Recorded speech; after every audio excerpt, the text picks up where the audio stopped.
नमस्कार, आप देख रहे हैं खबरों का अड्डा और मैं आपके साथ अंजू गुप्ता। प्रधानमंत्री नरेंद्र मोदी ने मुस्लिम समाज को लेकर कई बड़ी बातें कही। पीएम ने ट्रिपल तलाक का जिक्र करते हुए यूनिफॉर्म सिविल कोड लाए जाने के संकेत भी दिए। उन्होंने पसमानदा मुसलमानों की भी बात की। उन्होंने कहा कि मुसलमानों को भड़काकर उन्हें बर्बाद किया जा रहा है। पीएम मोदी ने पसमानदा मुसलमानों की खराब स्थिति का भी जिक्र किया और कहा कि कभी किसी ने उनकी सुध नहीं ली। मध्य प्रदेश की राजधानी भोपाल पहुंचे पीएम मोदी ने वर्चुअली जुड़े 10 लाख भाजपा कार्यकर्ताओं को संबोधित किया। इस दौरान एक भाजपा कार्यकर्ता के सवाल के जवाब में कहा, जो भी 3 तलाक के पक्ष में बात करते हैं, इसकी वकालत करते हैं, वो वोट बैंक के भूखे लोग मुस्लिम बेटियों के साथ बहुत बड़ा अन्याय कर रहे हैं। कुछ लोगों को लगता है कि ये 3 तलाक से तो सिर्फ महिलाओं की बात हो रही है। 3 तलाक से सिर्फ बेटियों को नुकसान नहीं होता, इसका दायरा उससे बड़ा है।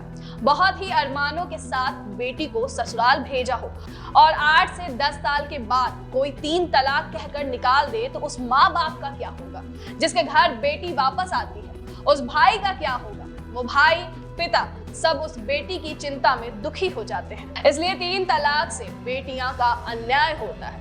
ऐसा नहीं है, पूरा परिवार तबाह होता है।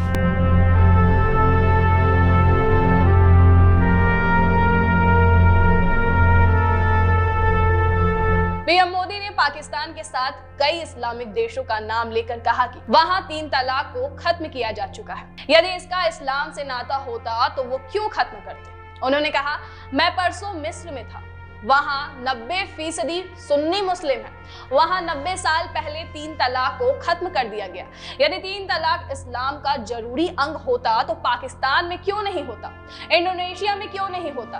कतर, जॉर्डन, सीरिया, बांग्लादेश, ये तो सभी मुस्लिम देश हैं, वहां क्यों बंद कर दिया गया? मैं मानता हूं कि मुस्लिम बेटियों पर 3 तलाक का फंदा लटकाकर कुछ लोग उन पर हमेशा अत्याचार करने की खुली छूट चाहते हैं। यही लोग 3 तलाक का समर्थन भी करते हैं। मैं जानता हूं कि इसलिए ही मेरी मुस्लिम बहनें, बेटियां, मैं जहां भी जाता हूं वो भाजपा के साथ खड़ी रहती हैं, मोदी के साथ खड़ी रहती हैं। तो वहीं पीएम मोदी ने यूनिफॉर्म सिविल कोड की वकालत करते हुए कहा कि एक परिवार के 2 सदस्यों के लिए अलग अलग नियम कैसे हो सकते हैं। उन्होंने कहा, भारत के मुसलमान भाई बहनों को ये समझना होगा कि कौन से राजनीतिक दल उन्हें भड़काकर उनका फायदा लेने के लिए उनको बर्बाद कर रहे हैं। आजकल हम देख रहे हैं कि यूनिफॉर्म सिविल कोड के नाम पर ऐसे लोगों को भड़काने का काम चल रहा है। एक घर में परिवार के एक सदस्य के लिए एक कानून हो, परिवार के दूसरे सदस्य के लिए दूसरा कानून हो तो वो घर चल पाएगा क्या? फिर ऐसी दोहरी व्यवस्था से देश कैसे चल पाएगा? हमें याद रखना है कि भारत के संविधान में भी नागरिकों के समान अधिकार की बात कही गई है। ये लोग हम पर आरोप लगाते हैं कि सच ये है कि यही लोग मुसलमान करते हैं। ये मुसलमान के सच्चे हितैषी होते तो अधिकांश मुस्लिम भाई बहन शिक्षा और रोजगार में पीछे नहीं रहते। सुप्रीम कोर्ट डंडा मारती है कि कॉमन सिविल कोड को लाओ, लेकिन ये लोग वोट बैंक के भूखे लोग हैं। मुझे लगता है कि जो भी 3 तलाक के पक्ष में बातें करते हैं, 3 तलाक की वकालत करते हैं, ये वोट बैंक भूखे लोग मुस्लिम बेटियों के साथ बहुत बड़ा अन्याय कर रहे हैं।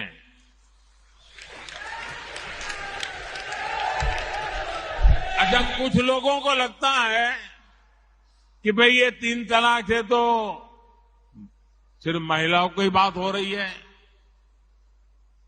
3 तलाक से जो नुकसान होता है ना, वो सिर्फ बेटियों को होता है ऐसा नहीं है, उसका दायरा उससे भी बड़ा है। आप सोचिए, बहुत ही अरमानों के साथ बेटी को शादी कर करके ससुराल भेजा हो और 8-10 साल के बाद 3 तलाक कह करके उसको कोई निकाल दे तो उस माँ बाप का क्या होगा जिसके घर में बेटी वापिस आती है? उस भाई का क्या होगा? वो भाई, पिता सब उस बेटी की चिंता में इतने दुखी हो जाते हैं। इसलिए 3 तलाक से सिर्फ बेटियों को ही अन्याय होता है इतना नहीं, पूरे परिवार तबाह हो जाते हैं, माता पिता भाई सब दुखी हो जाते हैं। और देखिए दुनिया के अनेक मुस्लिम बहुल्य देश, इसका इस्लाम से संबंध होता तो दुनिया का कोई मुस्लिम देश 3 तलाक खत्म नहीं करता। मुस्लिम बहुल्य देश जहां पूरी तरह इस्लाम राज्य है, वहां भी 3 तलाक बंद कर दिया है। मैं परसों इजिप्ट में था, मिस्र में था। मिस्र में, इजिप्ट में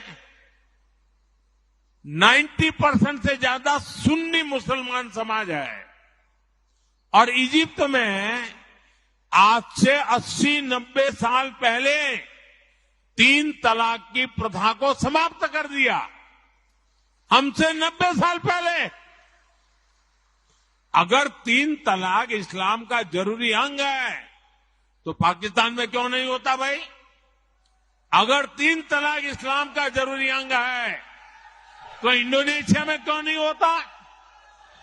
अगर 3 तलाक इस्लाम का जरूरी अंग है तो कतर, जॉर्डन, सीरिया, बांग्लादेश, ये तो सारे मुस्लिम बस्ती वाले देश हैं, वहां पर उनको बंद क्यों कर दिया?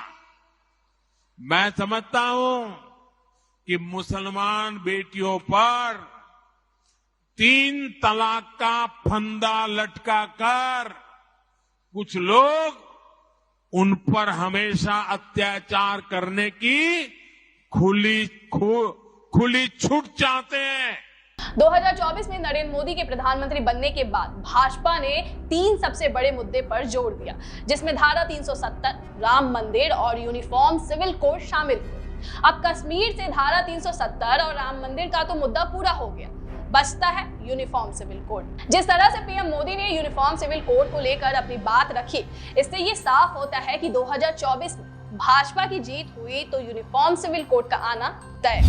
अगर आप हमें फेसबुक पर देख रहे हैं तो हमारे फेसबुक पेज को फॉलो करें। अगर आप हमें यूट्यूब पर देख रहे हैं तो हमारे यूट्यूब चैनल को लाइक और सब्सक्राइब करना ना भूलिएगा।